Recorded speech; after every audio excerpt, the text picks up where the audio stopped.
Good morning students. 12th class में हम पीछे की कक्षा में हमने न्याय की अवधारणा इकाई 1 का न्याय की अवधारणा वाला चैप्टर पढ़ा था और उसमें हमने न्याय की अवधारणा के अंतर्गत ये देखा था कि जो न्याय को लेकर भारतीय विचारकों के द्वारा या भारतीय परंपरा और जो पश्चिमी विचारक हैं उनके विचार क्या है न्याय को लेकर, यानी न्याय को किस तरह से उन्होंने परिभाषित किया है। और इसी के अंतर्गत यानी इस न्याय के अंतर्गत ही हमने जो पश्चिमी सभ्यता का, पाश्चात्य सभ्यता का सर्वप्रथम यूनानी दार्शनिक प्लेटो था जिसने न्याय की अवधारणा प्रस्तुत की। और हमने प्लेटो के बारे में पढ़ा था कि उसने न्याय की जो परिभाषा दी वो क्या दी, ऐसी कौन सी परिस्थितियां प्लेटो के सामने आई कि उसे न्याय की अवधारणा प्रस्तुत करनी पड़ी, और इसके साथ साथ उसने न्याय की अवधारणा कौन सी पुस्तक में प्रस्तुत की। तो इस तरह से 2 प्रश्नों के उत्तर हमने निकाल लिए थे। और तीसरा जो प्रश्न था प्लेटो का, वो तीसरा प्रश्न हम लोगों ने क्या निकाला था, प्लेटो के अनुसार न्याय का स्वरूप क्या है। प्लेटो के अनुसार न्याय का स्वरूप क्या है। तो देखिए प्लेटो ने जो न्याय का स्वरूप दिया था वो क्या दिया था, प्लेटो ने न्याय का स्वरूप। और इसके अंतर्गत जो प्लेटो है न्याय के स्वरूप में वो 2 प्रकार का स्वरूप बताता है न्याय का। पहला प्लेटो कहता है कि न्याय होता है व्यक्तिगत न्याय, और व्यक्तिगत न्याय के अंतर्गत क्या होता है कि इसके अंतर्गत व्यक्ति को वो ही कार्य करना चाहिए जिस कार्य को करने में वो सक्षम है, यानी अपनी योग्यता के अनुसार, अपनी सक्षमता के अनुसार ही व्यक्ति को क्या करना चाहिए, कार्य करना चाहिए। ये प्लेटो व्यक्तिगत न्याय के अनुसार कहता है। अब इसके बाद में प्लेटो का व्यक्तिगत न्याय के बाद में दूसरा न्याय आता है सामाजिक न्याय।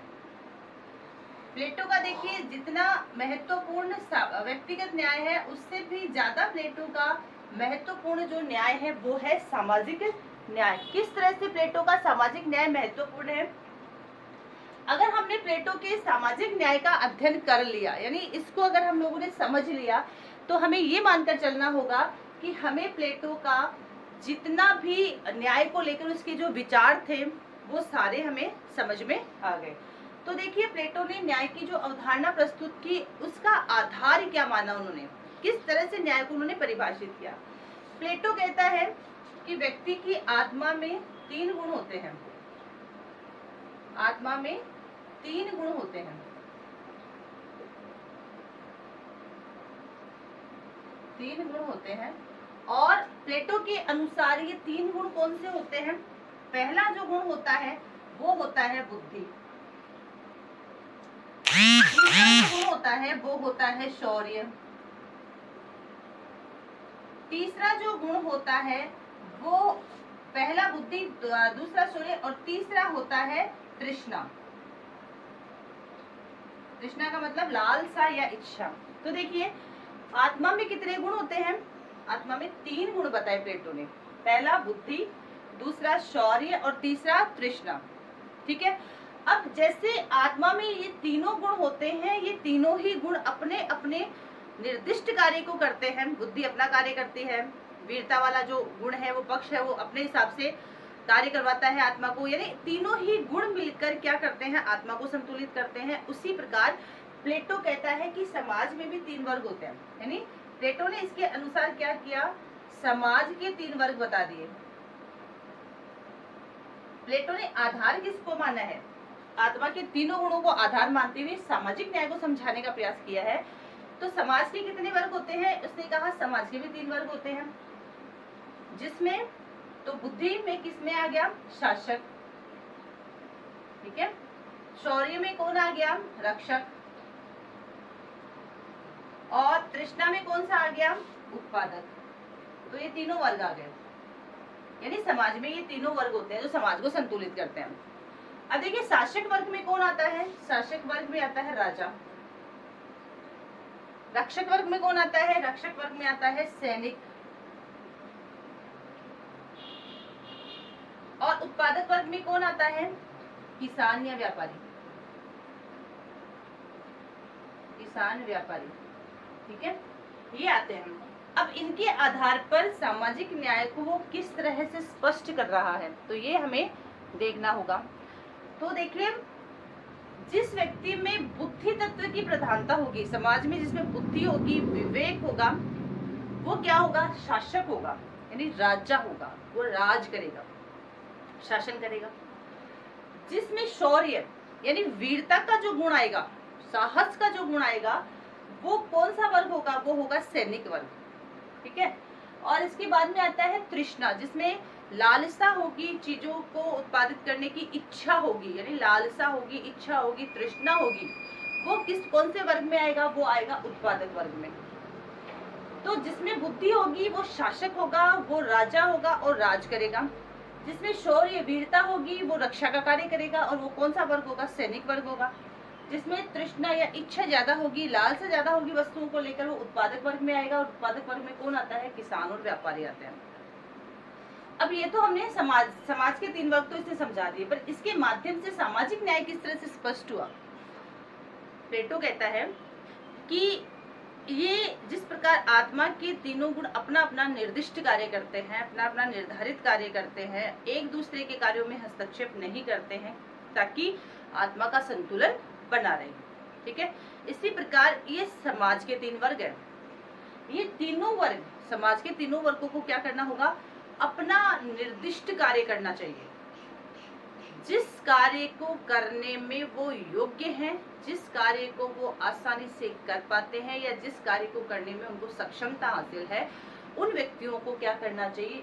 वो ही कार्य करना चाहिए। जैसे राजा है तो राजा को क्या करना चाहिए? राज कार्य करना चाहिए, शासन का कार्य करना चाहिए, देखरेख करनी चाहिए।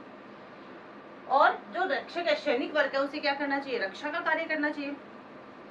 इसके साथ साथ उत्पादक वर्ग है, उस किसान व्यापारी, उसको उत्पादन का कार्य करना चाहिए। अगर एक व्यापारी है, उसे हम बंदूक देकर सीमा पर बिठा दे तो वो कितने दुश्मनों को मार लेगा? कहने की बात है कि वो इस कार्य में योग्य है ही नहीं, एक तो सक्षम नहीं है।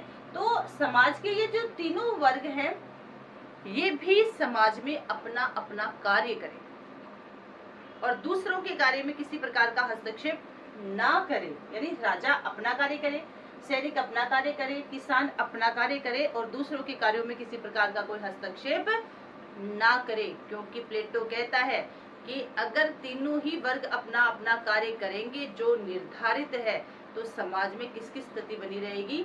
संतुलन की स्थिति बनी रहेगी, संतुलन बना रहेगा समाज में। और इससे समाज में क्या होगी? न्यायपूर्ण व्यवस्था स्थापित हो जाएगी, यानी न्याय बना रहेगा।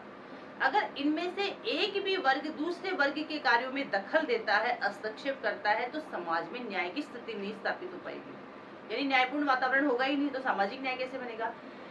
तो प्लेटो यही कहता है कि इन तीनों वर्गों को, यानी इन तीनों को अपना निर्दिष्ट कार्य करना चाहिए, एक दूसरों के कार्यों में हस्तक्षेप नहीं करना चाहिए। क्योंकि इस तरह का कार्य प्लेटो क्या मानता है?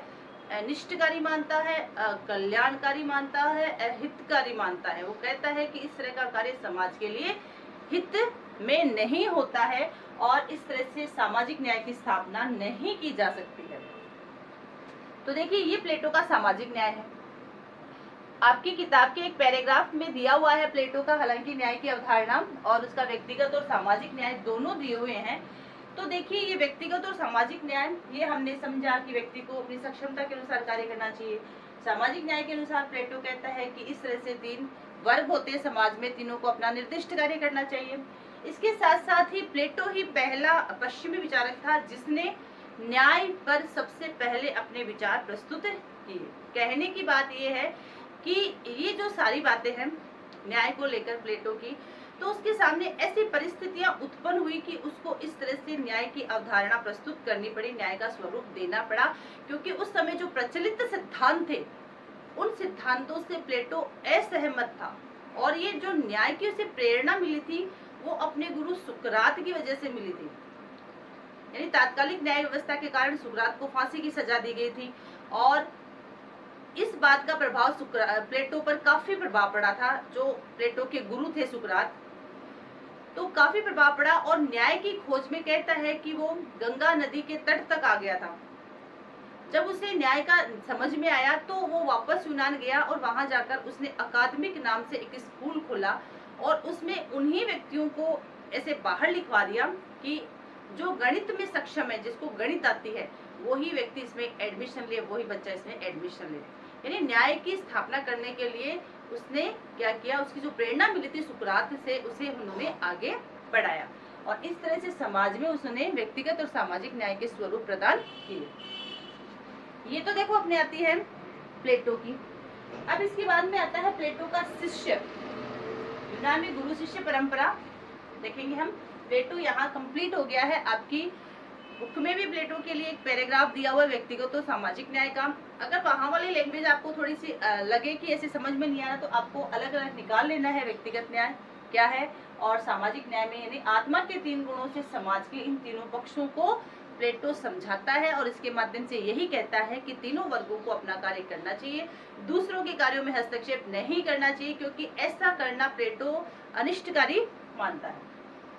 अब देखिए प्लेटो के बाद में आता है अरस्तु। अब प्लेटो के बाद अरस्तु का अध्ययन हम करेंगे कि अरस्तु ने किस प्रकार न्याय की अवधारणा प्रस्तुत की। अगला है अपना पॉइंट अरस्तु, यूनान का दार्शनिक। सेकंड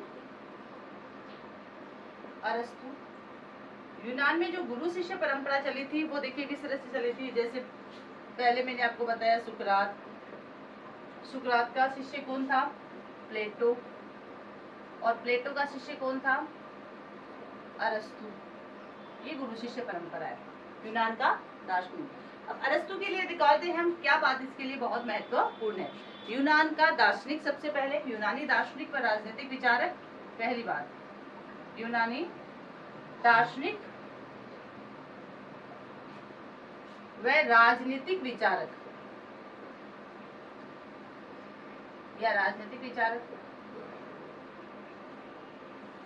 दूसरी बात देखिए इसके बारे में क्या महत्वपूर्ण है कि प्लेटो जो है वो जितने भी विचारक है उन विचारकों में सबसे महत्वपूर्ण है प्लेटो। यानी जितने भी राजनीतिक विचारक है उन विचारकों की अगर हम बात करते हैं तो प्लेटो जो है वो सबसे महत्वपूर्ण विचारक है।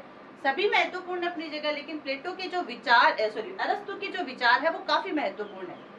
तो हम इसके बारे में बताएंगे। ये आपकी किताब में नहीं दी हुई है ये चीजें, लेकिन आपको इसको कॉन्सेप्ट को क्लियर करने के लिए ये चीजें समझनी पड़ेगी।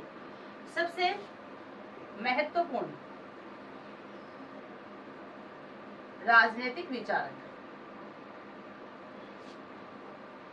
और इसके साथ साथ आता है तीसरी बात इसमें कि प्लेटो को जो है वो राजनीतिक विचारक का, या कह सकते हैं राजनीतिक विज्ञान का, कह सकते हैं पिता माना जाता है।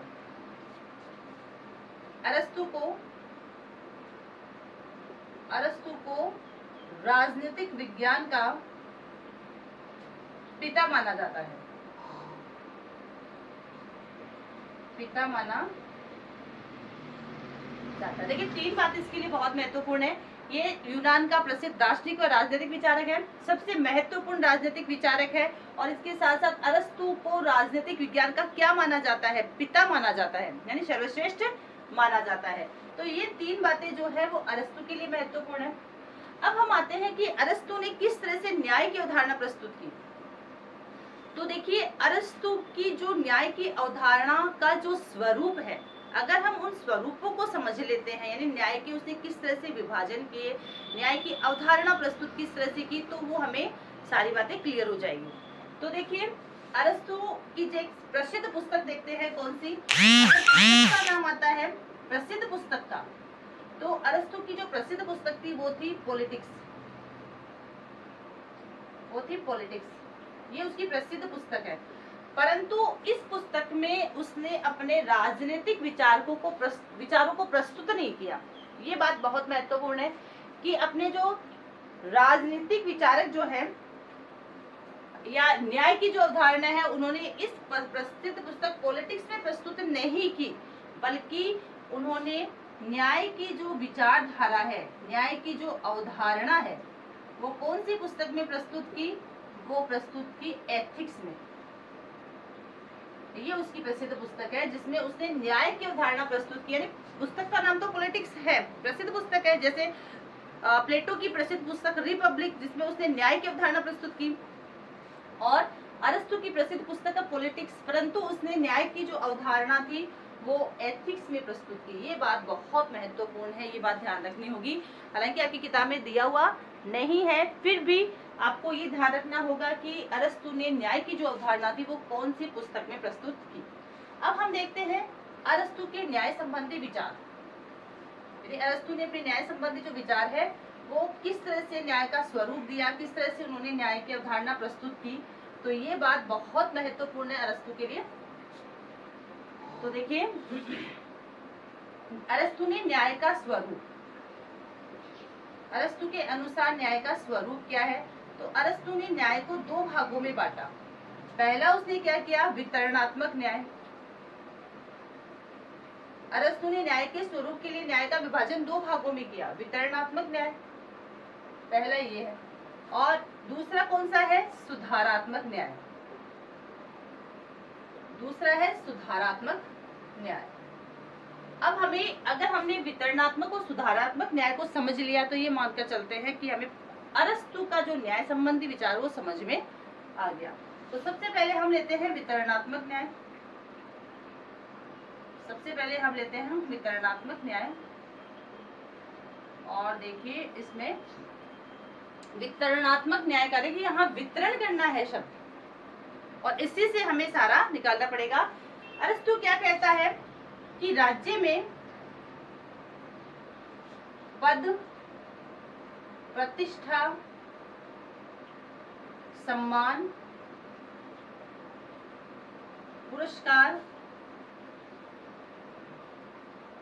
पुरस्कार का वितरण व्यक्ति की राज्य के प्रति सेवा, की गई सेवा, सेवा नहीं की गई सेवा, ठीक है, प्रति की गई सेवा व योग्यता के अनुसार होना चाहिए। ये है प्लेटो का वितरणात्मक न्याय। मतलब एक ही पॉइंट है, पहला पॉइंट चल रहा है अपना, ये वितरणात्मक न्याय का फर्स्ट पॉइंट देख रहे हैं।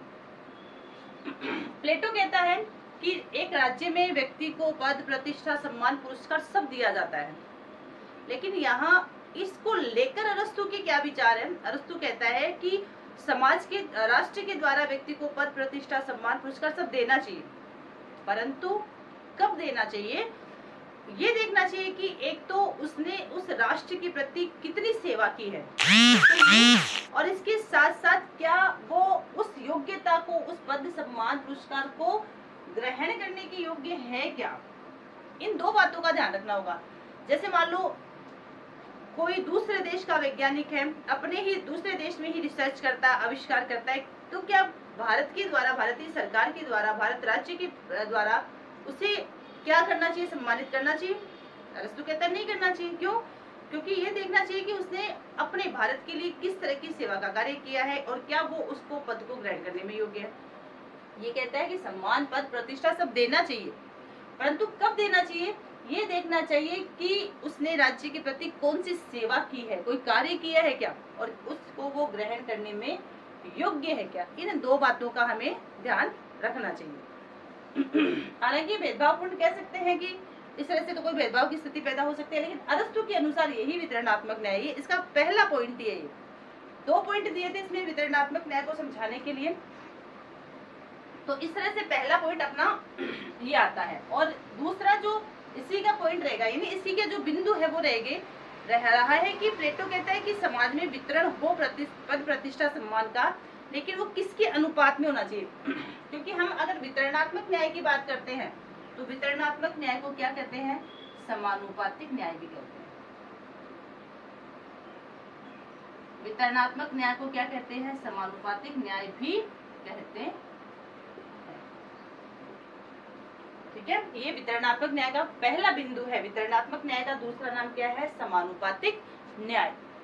अब इस तरह से हम आगे आने वाली कक्षाओं में इसी वितरणात्मक न्याय का जो सेकंड पॉइंट है, एक तो वो पढ़ेंगे और एक सुधारात्मक न्याय क्या है उसका अध्ययन करेंगे। आपको होमवर्क के रूप में जो मैं नोट्स लिखवा रही हूँ या यहाँ पर जो करवा रही हूँ जिस तरह से, उसी तरह से आपको अपनी नोटबुक में भी करना है। Thank you.